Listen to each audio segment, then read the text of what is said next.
दोस्तों, हंस के दी हुई गाली भी मीठी लगती है और मुंह फुला के दिए हुए आशीर्वाद भी कड़वे लगते हैं।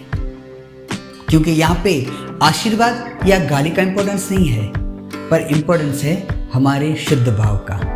अगर वो है तो सामने वाले तक पहुंचते हैं। नमस्कार, स्वागत है आपका मंडे मंत्र में। चलिए शुरुआत करते हैं मंडे के मोटिवेशनल थॉट के साथ।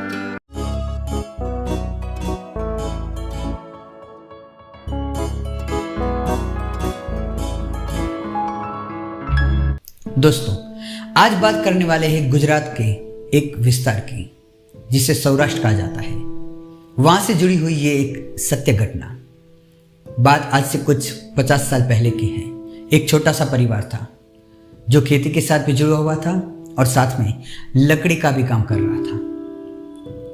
पर परिस्थिति ऐसी थी कि ना काम था, कहीं से भी पैसे नहीं आ रहे थे। घर में गेहूं पड़े थे, पर गेहूं का आटा बनवाने के लिए, चक्की पे जाने के लिए भी पैसे नहीं थे। ऐसी स्थिति में बिना श्रद्धा खोए बैठे हुए थे।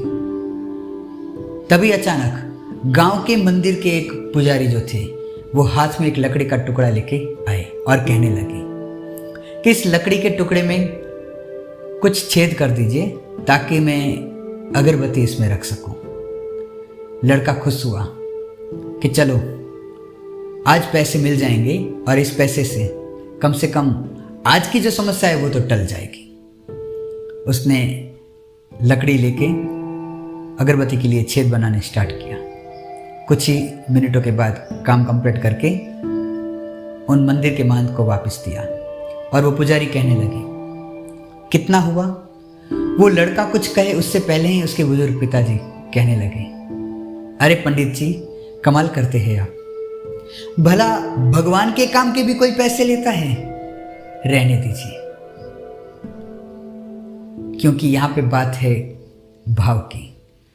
हमारे पास अगर ज्यादा पड़ा हो और उसमें से कुछ हिस्सा निकाल के किसी को दे दें, वो कोई दान या फिर उस भाव का इतना महत्व नहीं है। 100 करोड़ रुपए पड़े और उसमें से कुछ रुपए निकाल के अगर किसी को दे देते, ये दान नहीं है।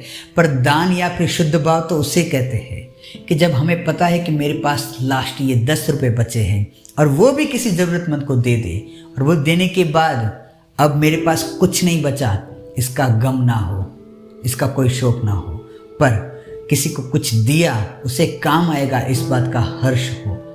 अगर ऐसे भाव है तो ही वो भाव से किया हुआ काम स्वीकार्य बनता है, वरना तो कोई मतलब ही नहीं बनता। वो जो काम किया गया था, लकड़ी के टुकड़े में छेद करना, उसकी मजदूरी ज़्यादा से ज़्यादा 25 पैसे थी उस समय के हिसाब से।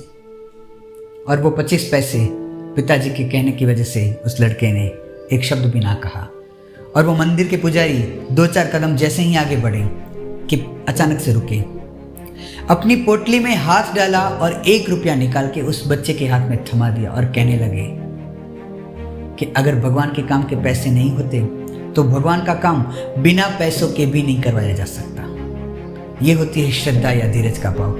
मजदूरी तो सिर्फ 25 पैसे थी, लेकिन अपने पास खाने के लिए भी पैसे ना होने की ऐसी स्थिति होने के बाद भी भगवान के प्रति श्रद्धा या फिर समर्पण भाव से वो काम कर दिया। लेकिन ईश्वर जो है ये सारी चीज़ें देखता है, ये सारी गतिविधियां देखता है और इन सब का एक साथ फल हर एक व्यक्ति को देता है, फिर चाहे वो समय हो या फिर आज का या फिर आगे आने वाला समय। ज़रूरत है हमारी स्थिति, हमारी धीरज, हमारी श्रद्धा बनाए रखने की। इसी के साथ मिलते हैं नेक्स्ट मंडे। तब तक के लिए जय हिंद, वंदे मातरम, जय भारत।